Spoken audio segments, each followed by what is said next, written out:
The world faces peak gold according to Goldman Sachs, but one geologist who's discovered more than 30 million ounces of gold says he knows where to find America's hidden gold deposits. Featured on the History Channel's How the Earth Was Made, this expert gold finder could be on the verge of a massive gold strike. Even $1 billion gold giant has engaged this small market cap company to use their proprietary technology. For the thrill of gold discovery with a new edge in Nevada, visit futuremoneytrends.com/gold. Greetings and thank you for joining us at FutureMoneyTrends.com. I'm here with Bill Murphy, a founder of La Metropole Cafe and also chairman of Gouda. This is a group that has sued the Federal Reserve and won. This is a group really that kind of has led the entire, if you've ever heard anybody talk about gold manipulation or price suppression, it came from these guys, from Chris Powell and Bill Murphy. They were really the ones to really kind of lead the fight. And now a lot of people get it and a lot of people see it. With the precious metals starting to turn, I wanted to get Bill on the line, kind of see what's going on behind the scenes as well. Not just the things that we're seeing, as far as the price or what we're hearing from newsletter writers, but really get Bill's opinion on the pulse of the market, the behind-the-scenes retail, the traffic to websites like his own, like La Metropole Cafe. Bill, thank you so much for joining us. Oh, Grant, it's great to talk to you again. Thanks much for getting a hold of me. Well, hey, let's start off with just the change in 2016. It seems that gold, in many ways, not just the physical metal, but even the mining shares are all finding buyers, and it's getting a little more difficult to keep these stocks and the physical bullion down. Are you also seeing a gust of wind behind the scenes? Is La Metropole Cafe seeing more traffic, or what are you hearing from bullion dealers?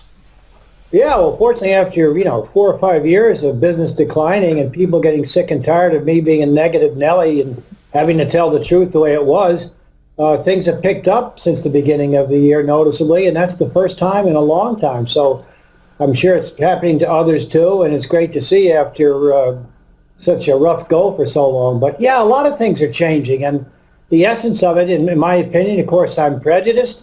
It has to do with God knows and why it's so important to follow what we've been covered over the years, and that gold and silver have been pushed to artificially low prices.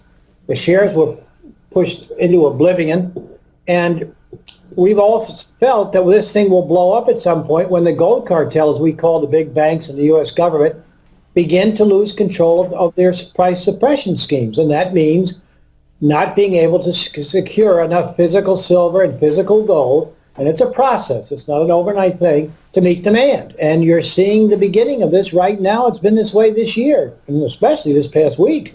Yeah, with the geological shortage and discovery, I mean, I've seen some charts where they're spending more than ever and discovering less than ever. And then you've got the physical tightness out there.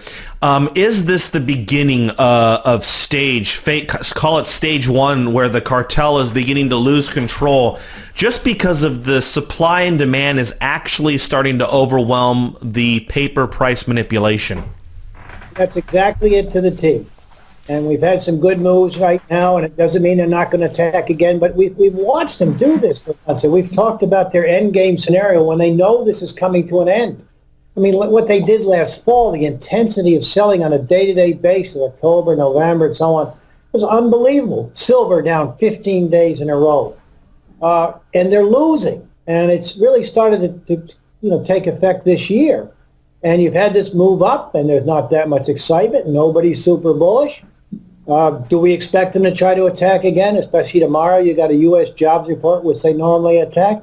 Yeah, but it's not going to work this time. And so you can expect them not to give up, right away. But if we're correct, it will not work. And it might be unpleasant for a few days or a week or two, whatever, but it's not going to work. We're going to go right back up again. This is the beginning of something spectacular. Yeah, it feels like they might have painted themselves into a corner, because you've got, especially on silver, you've got the zinc mines and copper mines closing down, which is representative of 2/3 of silver production. Endeavor Silver, a primary silver producer, last week put out that they were going to reduce silver production by 25%. So, I mean, have they painted themselves into a corner where essentially they have so spectacularly killed this market, that they may have gone too far in the sense that now they've destroyed the geological supply and the physical supply. That's exactly what they've done, and Dan. And it's again, after years of having to be so negative, it's finally good to see this change in process. Are they quitting right away? No. Yesterday, the open interest in silver went up an astonishing 7,000 contracts, which was the bad guys, the gold cartel, J.P. Morgan and allies, doing what they can still to prevent gold from getting above 15. It broke out a little bit, completing a base about 1450. But they are just doing all they can because silver, as you probably know, is their kryptonite. Once they lose control of silver, and they know this, it's going to go bonkers. And you're going to see that $100 silver that Eric Spock talked about for some time. And it's liable to happen pretty, much quicker than people think because they're hitting the wall. I call it the tipping point. And they're going to fight and fight, but one of these days it's just going to blow up. And when we take out 1850, all heck's going to break loose. And there's just so many signs of what's coming, if I may. Just a couple of weeks ago, what they did to the HUI at 100, it went down for no reason, like 7 points. We were nuts. We said they're going after the stops because they're trying to cover all they can, and it didn't work. And we said, this is the bad guys in action. The HUI has gone up 40% since then. Then last week, you get this goofy silver fix at 1358, and they come up with all these reasons. It's 40 to 70 cents lower than where the price was. Another fluke? Right. And since then, silver's broken out, approaching 15 today. 2 flukes like that? No way. This is the bad guys in trouble. Yeah, I remember in the movie The Big Short, a lot of the big institutions and funds, they were able to keep the bonds from falling apart, the subprime bonds, while they switched their position to being short. And I know Carl Icahn last year got into the gold mining shares. I know Stanley Druckenmiller, which he has a massive, massive fund. 21% of it went into gold, although he got into the GLD. But I'm sure when you've got that big of a position, you can get the physical delivery if you need it. So you've got some of the big money over the past 6 months to a year switching into gold in a big, big way. And I wanted to know, I don't know if you follow how much you follow the miners, but Newmont's up 80% since September. Barrick's up 80% since September. Newmont's up 50%. Is that telling us anything when you see the two most liquid gold mining stocks rallying? I mean, just spectacularly. Well, you know what they say. You know this better than I. They've talked about the shares leading the way, and that seems to be the case when it comes to those two companies you're talking about and some others. And, of course, the big seniors will go first, and the little guys, which have been decimated, will go last. But I tell this to my people, or pardon me, I give them my opinion that we're going to see the most historic move in history coming because of the way they were decimated. It's a little tiny sector. And when gold, and this is what the gold cartel, this is their worst nightmare, but it's coming. That when gold becomes, with other things, in such trouble, the go-to investment, gold and silver, all the money that's been created is out the world. It's going to flow into our sector. We're not there yet, not even close. But when it comes, the moves in these stocks, and especially the juniors and explorations that are still left for dead in most cases, many cases, going to go bonkers. They won't be able to handle it. It'll be like the Wild West in the old days, and the old NASDAQ days and stuff like this. And it's coming. Maybe it's hard to envision now, but we're seeing the very beginning stages of it. Even technically, the bases in gold and silver and the HUI and the share, massive. We could support giant moves, and it's coming. And dips are to be bought this time. Bill, do you also follow like oil or the dollar index? Do those correlate into the overall scheme of things? I mean, with the cartel, I mean, obviously they're defending the dollar, but the dollar index seems to have turned as well. I mean, but you look at all the currencies in the world. All these currencies are at major lows. I mean, it really is economically, it looks like it's a deflationary moment. Is that just part of deception, or is that just the natural forces are deflation, but the central banks are trying to create inflation? They got no choice, and you're right. I mean, it's a race to the bottom when it comes to the currencies. I mean, that's pretty clear. And then, yes, when you had this comment by the Fed's Dudley yesterday, which shook up the markets and got the dollar, going into the crap can, that's the Fed talking that things aren't so good. And for him to come out and make statements like that about what they're going to have to do, yeah, they're going to be forced to go back to their well again because they've got no choice. And there's a difference this time because quantitative easing has been bearish for gold. Fed, all the stimulus all over the world, and it shouldn't have happened. It's only because of the gold cartel that gold and silver are where they are. They should have been flying due to all the fiscal stimulus and monetary measures. But this time, when they do it, as you said earlier, they've overextended their welcome, and they're hitting the wall in the physical arena, and gold and silver are going to go nuts, and this is what they don't want, because when the price action, finally exposes what they're doing, I call gold the barometer of U.S. financial market health. They don't want it to go up. When it goes up, it means things are bad. When gold goes down, they say, okay, it's okay. So when gold and silver take off this time and really take off, they got a big problem because it's going to create incredible momentum and the world was going to come our way. Bill, for available inventory in the COMEX, I know you've been following this for decades.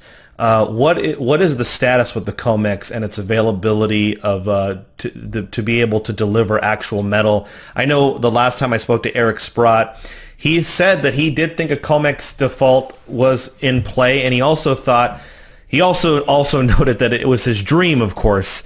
But so he was also letting me know that it's something that he desperately wanted to happen, or he was hopeful that would happen. Do you think that? Well, first, what is your observation of the COMEX available inventory right now? Is it getting low enough to where you could have those cash settlements? Well, cash settlements are probably inevitable, what's coming, and whether they call that a default or not, they'll come up with some excuse. But Eric's a lot smarter than I. Love the guy, and he's just, top of the heap in my book. And it's hard to know to answer the question because they change the numbers. They can move things around and what's real and not, and they can move something from here to there. Yeah, they're very low. And is it suggestive of what could be coming? Yeah. I mean, it can happen. A lot of these things that our camp has talked about for so long have not occurred. And all of a sudden, instead of the tipping point is here, they all can occur. You have backwardization in the metals, hasn't meant nothing. Supplies, nothing has meant anything. And all of a sudden it will. And that's the way it's going to go when the bad guys finally hit the tipping point and hit the wall. What other signs are you seeing, Bill, that they may be losing control? I mean, I know you follow this thing literally like tick by tick, like no one else. You were even the first one to notice certain times of the day that it was almost a guarantee. It was going to get smashed at the open. It was going to get smashed around the close. I mean, just literally, like clockwork. Are you watching any of their attacks fail lately? Absolutely, and thanks for bringing it up. And James McShirley, one of our guys who spoke at our London conference, in 2011 has been on top of the stuff, and he just noted today, how the market's going up 1% at a time, and they're trying to keep it at that every day to keep excitement to a minimum. They usually attack at 3 a.m. New York time. That hasn't worked of late. We had follow through today in the gold market after a good move. That has been one of their mantras, not to allow follow through. Again, keeping excitement to a minimum, having the market act contrary to what it should do based on the news. Yeah, little by little, they're falling apart. But as James said today, cheapest, we should have been up, 50 or $60 one of these days, and they're just there. And, they're retreating, and they're fighting this. But this time they've got a losing battle. Again, doesn't mean we can't have a good correction here, which, after the move we had, that would just be normal. But in my opinion, it won't work.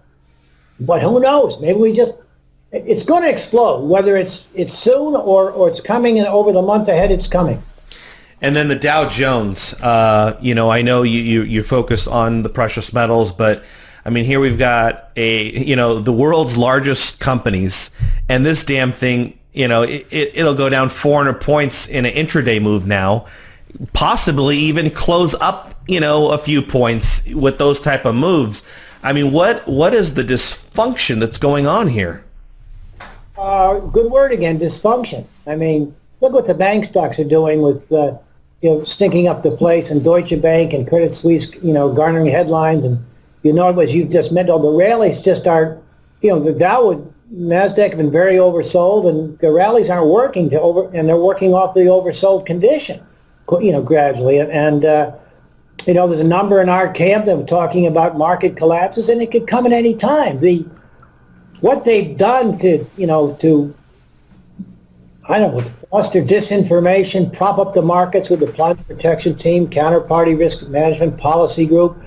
It's gone on for so long, it's created just a complacency that, things are going to be okay again. Well, guess what? Don't think they're going to be okay again. They've stretched out too far, and they're hitting the wall. And that's going to add to the impetus to buy gold and silver, and, which are artificially too low. I mean, incredibly too low. Bill Murphy of La Metropole Cafe. I'll definitely have the link for you guys. It's a paid letter. You can get Bill's analysis and other experts' analysis daily. See exactly what's going on in the global economy, macroeconomic analysis, and precious metals specifically. Also, gata.org, gata.org. It's a nonprofit organization. Bill Murphy is the chairman. You can also get plenty of news from GATA, but they definitely focus on the manipulation and price suppression, which, in the end, as evil and as fraudulent it is, it's creating quite an opportunity for investors today, being able to buy gold for a lot less than a lot of these miners can produce it, silver for less than they can produce it, because of the price suppression scheme. And then we're all in a situation now where we've got geological shortages coming and very tight supply. The cartel has suppressed it. GATA's tracked it closely. You can read about it at gata.org. But more importantly, I would actually suggest you go to La Metropole Cafe, subscribe, and make sure you know exactly what's going on, because we are in unprecedented times, and you do not want to be taking your information from the mainstream. Bill, thank you so much for being on the show. You've been very generous. You're the best, Dan. Thanks again. Anytime.